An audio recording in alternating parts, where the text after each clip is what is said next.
नमस्कार दोस्तों, बहुत बहुत स्वागत है आपका हमारे आज के इस वीडियो में। सबसे पहले हमारी रोज़ की वही बात कि मैं कोई सभी रजिस्टर्ड एडवाइज़र नहीं हूँ। आप जो भी डिसीजन लें अपने स्वविवेक से लें, बाय सेल की यहाँ पे कोई रिकमेंडेशन नहीं है। तो चलिए दोस्तों शुरू करते हैं। देखिए, हम 4-5 दिन से बात कर रहे हैं सबसे पहले बीएसई की। ये जब ऊपर गया था 31 जुलाई को, तब भी मैंने आपको बोला था कि इसका फॉलोअप आना बहुत ज़रूरी है इस कैंडल का, और इसको डेली 50 एमए का भी रेजिस्टेंस है और इसके ऊपर ये वाला रेजिस्टेंस भी हमारा मार्क था। अभी देखिए 2 दिन से 3 दिन से वो काफ़ी नीचे आ रहा है और आज भी वो काफ़ी नीचे गया। आज तो उसने उसका लो लेकिन उसने बचा लिया, जो 3450 का हमारा पुराना लो था, स्विंग लो। आज उसने उसको सेव कर लिया, लेकिन अगर कल ये गैप डाउन खुलता है और अगर ये 3450 के नीचे जाता है तो आप मान के चलिएगा कि 3250, और उसको भी अगर ये ब्रेक करता है तो फिर ये 3100 तक आ सकता है। मैंने कल भी आपको बताया था कि जो एफ&ओ ट्रेडर्स है उनके लिए बीएसई पे हमारा व्यू बेरिश टू साइडवेज रहेगा, लेकिन जो इक्विटी वाले जो ट्रेडर्स है, इक्विटी ट्रेडर्स के लिए उन्हें डिप्स में थोड़ा थोड़ा एक्यूमुलेट करना उन्हें अब शुरू कर देना चाहिए, क्योंकि इसका बॉटम ऐसा लग नहीं रहा बहुत ज़्यादा दूर है। और हमने पहले भी ये बात करी थी कि इलियट वेव्स के हिसाब से जो हमारा 1 2 3 एबीसी का जो टारगेट था, उसमें टारगेट जो 1 का था 3570, वो तो पहले आ चुका था। अब अगर ये इस लो को तोड़ता है तो 1.618 देखिए अगला टारगेट होता है। इलियट वेव्स जो लोग जानते हैं, वो टारगेट आ रहा है 3169 लगभग लगभग डेली का जो 200 ईएमए है उसी के आसपास आएगा दोस्तों, क्योंकि ये भी ख़त्म नहीं हुआ है। ये जो ईएमएज है ये कंटिन्यूस डायनामिक होते हैं, ये मूव करते रहेंगे। तो मुझे लग रहा है कि एक बार इसे इस लेवल के आसपास आना चाहिए, 3200 के लेवल के आसपास, और अगर ये यहाँ आता है तो बहुत ही अच्छा बाय होगा ये उस समय। और जो लोग इक्विटी ट्रेडर्स हैं, जिनको इक्विटी में पोजीशन बनानी है, उनके लिए स्लोली स्लोली इसको एक्यूमुलेट करने का समय है। लेकिन जो एफ&ओ ट्रेडर्स हैं उनके लिए अभी भी इस पर मेरा व्यू बेरिश टू साइडवेज ही रहेगा। MCX हम ये भी रोज़ डिस्कस करते हैं, ये भी हमारा व्यू देखिए इतने दिन से जो लोग देखते आ रहे हैं हमारा वीडियो, बेरिश टू साइडवेज ही है। अभी पिछले 2 दिन से हम ज़ीरोधा के चार्ट्स पे शिफ्ट हुए हैं, उसके पहले हम ट्रेडिंग व्यू के चार्ट्स पे देख रहे थे। वहाँ पे ये हमारा सपोर्ट लाइन बहुत पहले से मार्क्ड है। देखिए मैं आपको ट्रेडिंग व्यू के चार्ट पे दिखाता हूँ, उसके बाद आज हम गोल्ड भी डिस्कस करेंगे। ये देखिए, ये हमारा चार्ट में पहले से मार्किंग है। ये जो रेजिस्टेंस था जिसको काफ़ी दिनों बाद ये तोड़ के ऊपर गया था, अब वो चीज़ बाद में इसका सपोर्ट बनी। सपोर्ट के बाद उसने सपोर्ट को तोड़ा, अभी वो सपोर्ट इसका रेजिस्टेंस बना हुआ है। और ये जो प्रीवियस स्विंग लो था, ये देखिए आज एग्जैक्टली उसने वहाँ से सपोर्ट लिया और उसके बाद ये ऊपर गया। कल अगर MCX भी मान लीजिए नीचे खुलता है, गैप डाउन खुलता है, तो इसके भी 2260 जो इसके और पहले का स्विंग लो था वहाँ तक जाने की इसकी पॉसिबिलिटी है। और इसमें भी अगर हम ABC लगाएं तो ज़रा सा इसमें भी अगर हम ABC का टारगेट देखें, अगर हम इलियट वेव्स के हिसाब से, तो ये भी जो हमारा टारगेट है, देखिए ये 1 का टारगेट 2260 ही आ रहा है। वही जहाँ पे हमने इधर मार्क करा है वही टारगेट इसका लगभग लगभग ABC का भी टारगेट आ रहा है, जो ABC का इसका 1 का जो टारगेट होगा, जैसे BSE में हमारा आया। तो बहुत काफ़ी ज़्यादा चांसेस है कि ये इस लेवल तक आए, और अगर ये इस लेवल तक आता है तो उस समय बहुत ही अच्छा बाय होगा। फिलहाल इस पे हमारा व्यू बेरिश टू साइडवेज ही रहेगा। जब जब भी ऊपर जाएगा इसको रेजिस्टेंस का सामना करना पड़ेगा BSE की तरह। BSE और MCX पे हमारा सेम व्यू है। एक और हम स्टॉक जो रोज़ डिस्कस करते हैं मारुति है। मारुति देखिए दोस्तों, अभी भी इस रेजिस्टेंस को तोड़ नहीं पा रहा है, जो काफ़ी पुराना इसका रेजिस्टेंस है। कई बार इसने कोशिश करी है, ये पिछले जब ये ऊपर जा रहा था 4-5 दिन, तब भी हमने बात करी थी कि इतने दिनों से लगातार ये ऊपर जा रहा है। इसका चार्ट का स्ट्रक्चर इतना सही नहीं है कि इतना मोमेंटम सस्टेन हो, और पिछले 2-3 दिन से देखिए साइडवेज जा रहा है और काफ़ी दिनों से इस रेंज के ही बीच में घूम रहा है। तो इस पर भी हमारा व्यू जो है मारुति पे साइडवेज ही रहेगा। मारुति के अलावा TCS हम रोज़ डिस्कस करते हैं। TCS देखिए दोस्तों, ये रेजिस्टेंस हमारा कब से मार्क्ड है, बहुत पहले से मार्क्ड है। आप इसमें देखेंगे जब हम इस पर डिस्कस किया करते थे तो आप देखेंगे ये TCS पे हमने काफ़ी पहले से ये रेजिस्टेंस देखिए मार्क करके रखा हुआ है। ये जो रेजिस्टेंस है ये इसका वीकली के टाइम फ्रेम में बहुत पुराना रेजिस्टेंस है, उसको तोड़ नहीं पा रहा है ये देखिए दोस्तों। लेकिन ये जो रेजिस्टेंस है इसके आसपास अब ये साइडवेज जा रहा है दोस्तों। कोई भी चीज़ अगर रेजिस्टेंस के पास साइडवेज जाती है तो उसको ब्रेक करके ऊपर जाने की पॉसिबिलिटी रहती है। अगर ये ऊपर जाता है तो ये जो स्विंग हाई है इसका, ये इसका अगला ये इसका अगला रेजिस्टेंस अब आएगा, इसके ऊपर इसको मतलब अगर हम यहाँ पे लॉन्ग भी करते हैं तो हमारा इमीडिएट टारगेट 2614 के आसपास होना चाहिए, जो कि यहाँ से 200 पॉइंट ऊपर है। लेकिन मेरी राय आपको अभी भी यही रहेगी कि आप इसमें देखिए, इसमें पैटर्न तो higher high higher low higher high higher low higher high higher low का हो गया है एक सेट, लेकिन अभी भी इसमें एक और डिप आने की संभावना है, जो कि इसको डेली 50 EMA के आसपास यानी 2270 के आसपास ये इसको लेके आएगी। अगर उस लेवल तक ये आता है और लोअर टाइम फ्रेम में हमें कोई अच्छा पैटर्न मिलता है तो ही हम इसमें ऊपर जाएंगे, नहीं तो ओवरऑल आईटी सेक्टर इतना अच्छा अभी दिख नहीं रहा है। देखिए कहाँ से कितना गिरा है, कितना गिरा है। अगर ये ऊपर जाएगा भी ना तो इसको काफ़ी सारे रेजिस्टेंसेस इसमें आएंगे, तो इसमें आप लोग स्विंग ट्रेडिंग ही इसमें बेस्ट है। इसको एक्यूमुलेशन या उसकी दृष्टि से आप मत देखिएगा, इसमें स्विंग ट्रेडिंग सबसे ज़्यादा अच्छी इसमें रहेगी। भारत फोर्ज हमारा एक और स्टॉक है जिसके बारे में हम रोज़ बात करते हैं।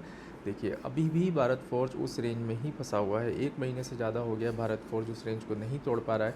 ये F&O का स्टॉक भी है। आप खुद ही सोचिए कि स्विंग ट्रेडिंग के उससे आप कितना अच्छा ROI इसमें जनरेट कर सकते हैं, अगर आप सिर्फ और सिर्फ कॉल सेल करते हैं, फ्यूचर बाय करते हैं या फ्यूचर सेल करते हैं और पुट सेल करते हैं। तो हम अब धीरे धीरे करके हम इस पे शिफ्ट होंगे ज़ीरोधा पे, क्योंकि इसमें हमें EMAs और ये सब देखने को मिलते हैं।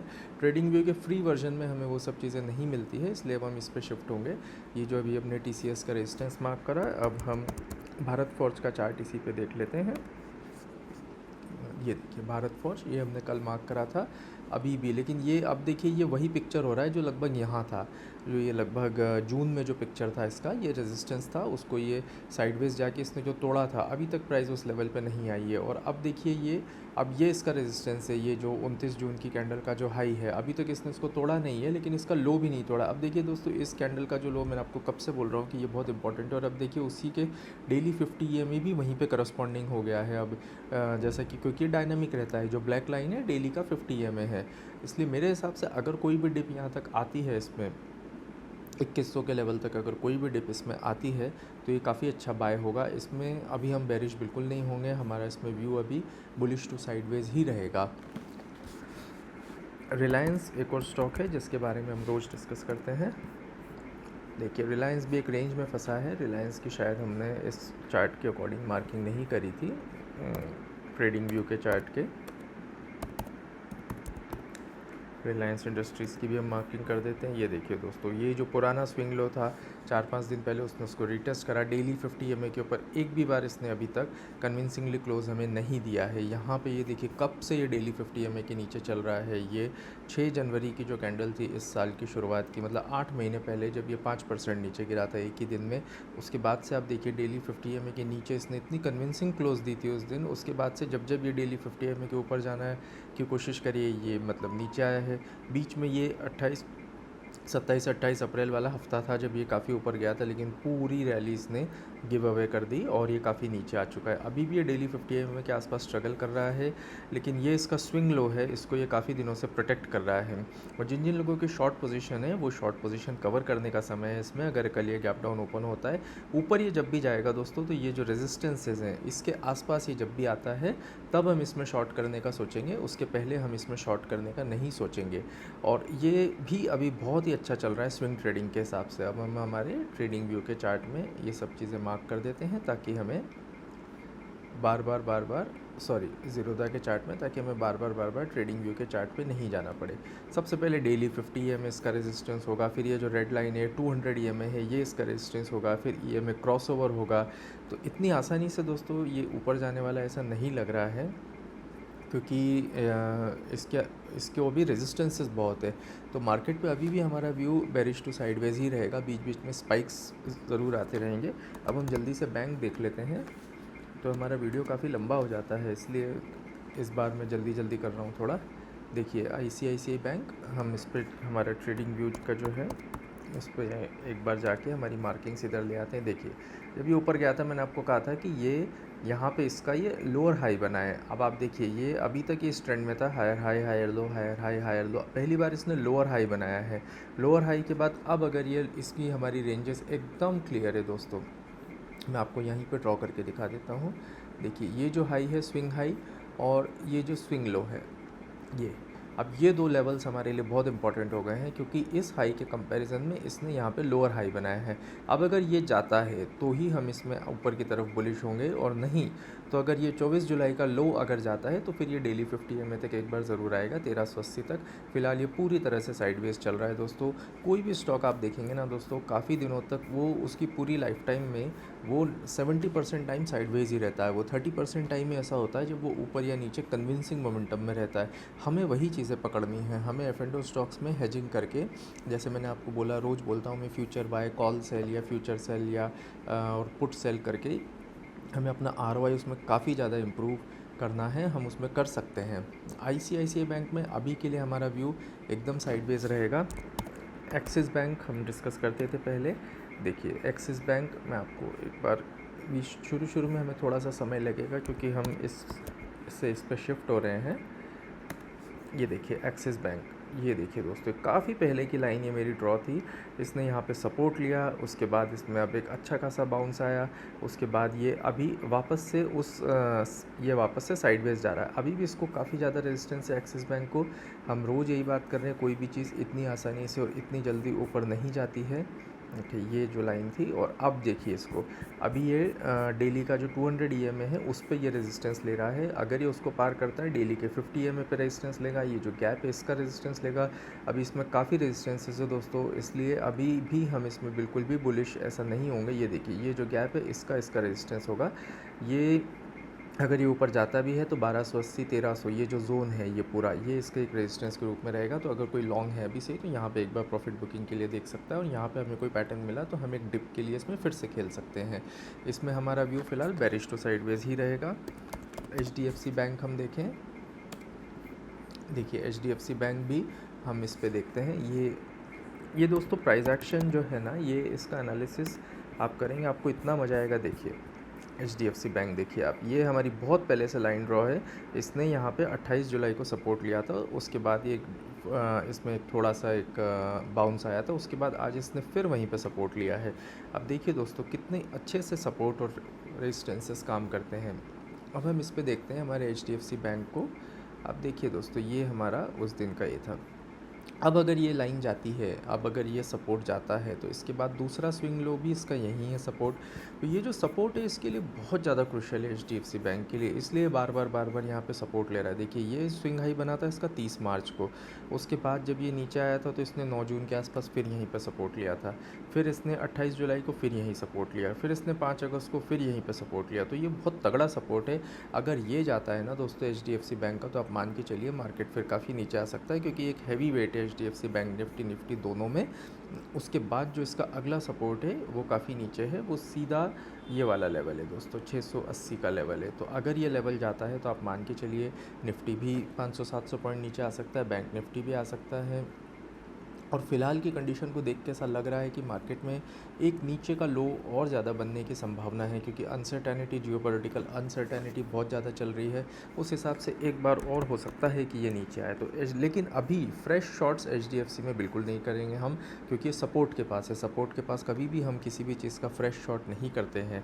इसको इस सपोर्ट को तोड़ने दीजिए या इस सपोर्ट से ऊपर जाने दीजिए, डेली 50 EMA के पास आने दीजिए, उसके बाद फिर हम इसमें शॉर्ट करेंगे। जैसे यहाँ पे हमने इसको इस दिन शॉर्ट करने का नहीं बोला था, जब एक बाउंस आया, बाउंस आके उस कैंडल का लो गया, उसके बाद ही हम इसको शॉर्टिंग की सोचेंगे। अभी देखिए ऊपर 50 EMA का रेजिस्टेंस है।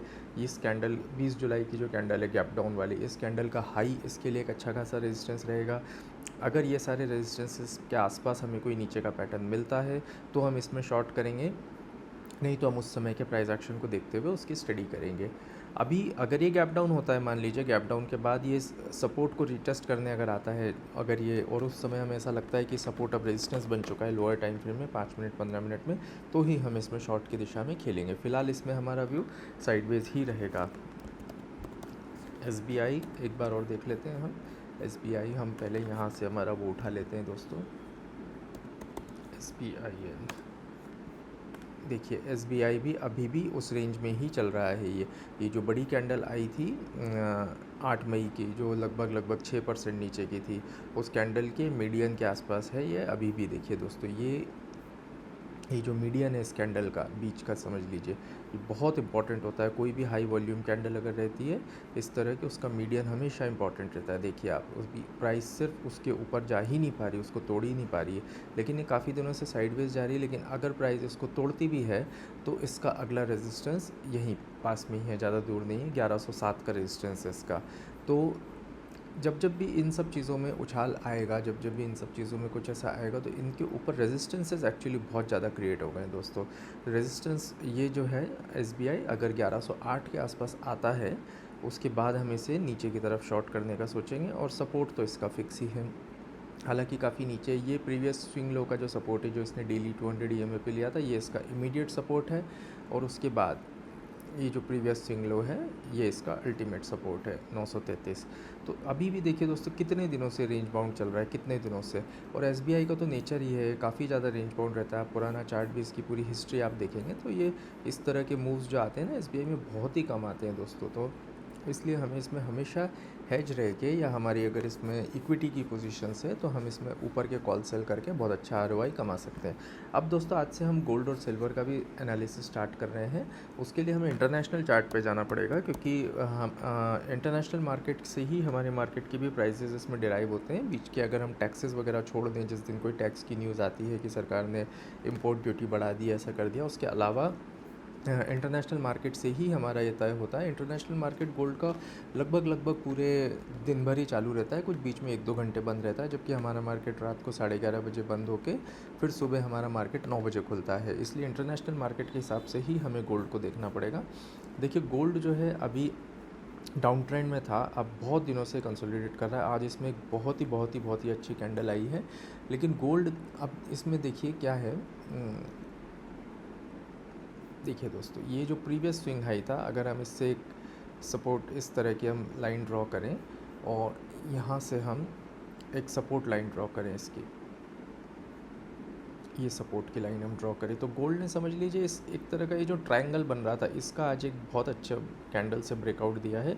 अब ये जो ट्रायंगल की विड्थ है, मतलब आप ये मानिए 4382, और इसका लो है 3942, मतलब मोटा मोटी आप मानेंगे तो 400 पॉइंट। तो 400 पॉइंट की रैली जो है ना, इसकी जो पूरी विड्थ रहती है ना, इतनी रैली कम से कम ये ब्रेकआउट पॉइंट से देता है।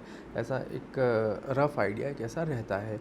तो उस 400 पॉइंट की रैली में से 200 पॉइंट की रैली लगभग आज दे चुका है। ये पॉइंट आप देखेंगे तो 4078 है, और अभी 4190 चल रहा है। मतलब तकरीबन आप मान के चलिए कि 4300, मतलब ये अभी यहाँ से 101 पॉइंट की रैली और दे सकता है गोल्ड। 100 पॉइंट की रैली, 100 पॉइंट की रैली अगर हम इंटरनेशनल मार्केट में देखें, तो वो लगभग हमारे इसमें इंडियन मार्केट में 3000 रुपये के आसपास की होती है। तो 3000 पॉइंट गोल्ड और अभी ऊपर जा सकता है। उसके बाद इसमें अभी भी हम बिल्कुल भी बुलिश नहीं हो सकते गोल्ड में, क्योंकि डेली 50 EMA के बहुत दिनों से काफ़ी नीचे ट्रेड कर रहा है। जिस दिन से इसने 18 मार्च से डेली 50 EMA इसने तोड़ा है, तब से डेली 50 EMA के नीचे ही ट्रेड कर रहा है। जब भी ऊपर जाएगा, इसको काफ़ी रेजिस्टेंसेस का सामना करना पड़ेगा। फ़िलहाल तो डेली 50 EMA पे है एग्जैक्ट इंटरनेशनल मार्केट में, तो मुझे लगता है कि यहीं से इसको एक रेजिस्टेंस का सामना करना पड़ेगा। हो सकता है शाम को जब यूएस मार्केट खुलता है 7 बजे के आसपास, तो आप देखें कि ये थोड़ा सा नीचे आता हुआ हमें दिखाई दे सकता है। उसके बाद जो इसका अगला रेजिस्टेंस है गोल्ड का,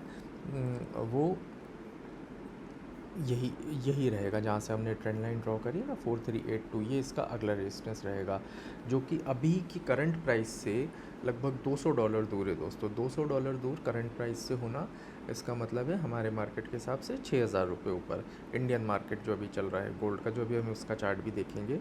और गोल्ड देखिए दोस्तों, गोल्ड और सिल्वर दो ऐसी चीज़ें हैं जिसमें स्पेशली मैं आपको गोल्ड की एडवाइस करूँगा, क्योंकि इसमें जो ऑप्शंस के जो प्रीमियम रहते हैं वो काफ़ी अच्छे रहते हैं। हर साल हर महीने इसकी एक्सपायरी रहती है। अगर आप गोल्ड का कोई भी चार्ट उठा के देखेंगे ना दोस्तों, ये 26 अगस्त का तो मुझे लग रहा है एक्सपायर हो गया होगा ये।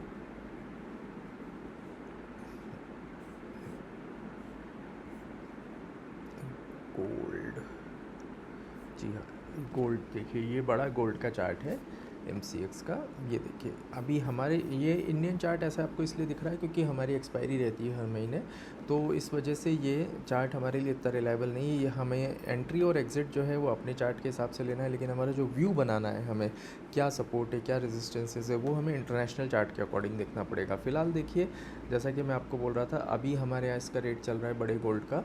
बड़े गोल्ड मतलब इसका लॉट साइज़ जो है काफ़ी बड़ा होता है। इसको ख़रीदने के लिए आपको बहुत ज़्यादा मार्जिन चाहिए होता है। 144,900 इसका हाई है आज का। अभी भी लगभग प्राइस जो है वो वहीं उसी के आसपास, हाई के आसपास ही प्राइस चल रही है। और इसके 1,000 रुपये ऊपर 146,800, वही जैसे भी हमने ऊपर बात करी, डेली 50 में इसका आएगा, वहाँ पे इसके रेजिस्टेंस लेने की बहुत ज़्यादा संभावना है। हम लोग जो ट्रेडिंग कर सकते हैं बहुत ईजीली, गोल्ड मिनी है। गोल्ड मिनी का लॉट इससे 10 गुना कम है। देखिए गोल्ड मिनी, इसने भी यहाँ पे, इसमें भी डेली 50 का जो इसका रेजिस्टेंस है, जो कि ये जो ब्लैक में नंबर लिखा है 146,653, 146,653 के आसपास दोस्तों इसको रेजिस्टेंस का सामना होगा इसका। मतलब कि अभी एक 45,230 चल रहा है, लगभग 1400 पॉइंट और रैली इसमें आ सकती है गोल्ड में। आज गोल्ड 2,500 रुपये ऊपर है। 2,500 के बाद 1400 पॉइंट, मतलब लगभग 4,000 रुपये हो जाएगा अगर आज ही ये रैली आ गई तो। इसके बाद एक इसमें डिप ज़रूर आएगा दोस्तों, क्योंकि हम इतने दिन से बात कर रहे हैं डाउ थ्योरी जो रहती है, lower high lower low, higher high higher low, कोई अगर इसे ऊपर जाना भी तो एक दिशा में कभी नहीं जाएगा, ये नीचे ज़रूर आएगा। और मेरे हिसाब से अभी भी इसमें हमारा जो व्यू है वो सेल ऑन राइज ही रहेगा। इतने दिनों से साइडवेज था, आज इसमें ऐसा लग रहा है, लेकिन अभी भी इसने पुराने इसके रेजिस्टेंसेस के ऊपर ये नहीं गया है, जो कि इसको काफ़ी ज़्यादा इसमें रेजिस्टेंसेस के ऊपर, तो इसमें हमारा सेल ऑन राइज ही व्यू रहेगा गोल्ड में। और देखिए दोस्तों, गोल्ड में अगर आप गोल्ड मिनी का एक फ्यूचर खरीदते हैं और ऊपर के 2 लॉट कॉल के आप बेचते हैं, आपको इतना अच्छा प्रीमियम मिलेगा, इतना अच्छा प्रीमियम मिलेगा। उसमें आपका ROI स्टॉक से भी काफ़ी अच्छा रहेगा, क्योंकि ये मोस्टली साइडवेज इंस्ट्रूमेंट है। जो रैली गोल्ड में आई थी once in a life time वाली, जो पिछले साल आई थी, अब लेकिन गोल्ड वापस से वैसे ही हो गया जैसा पहले रहता था, यानी कि एकदम साइडवेज हो गया है वो। इस रैली का आपको फ़ायदा, इस साइडवेज उसका आपको कमोडिटीज़ में हमेशा फ़ायदा उठाना चाहिए। और गोल्ड में एक पोजीशन आपको हमेशा बनानी चाहिए, हेज्ड पोजीशन हमेशा बनानी चाहिए आपकी रिस्क के हिसाब से। तो गोल्ड में हमारा व्यू फ़िलहाल साइडवेज है और सेल ऑन राइज इसमें हमारा व्यू है। अगली वीडियो में फिर मिलेंगे दोस्तों, धन्यवाद।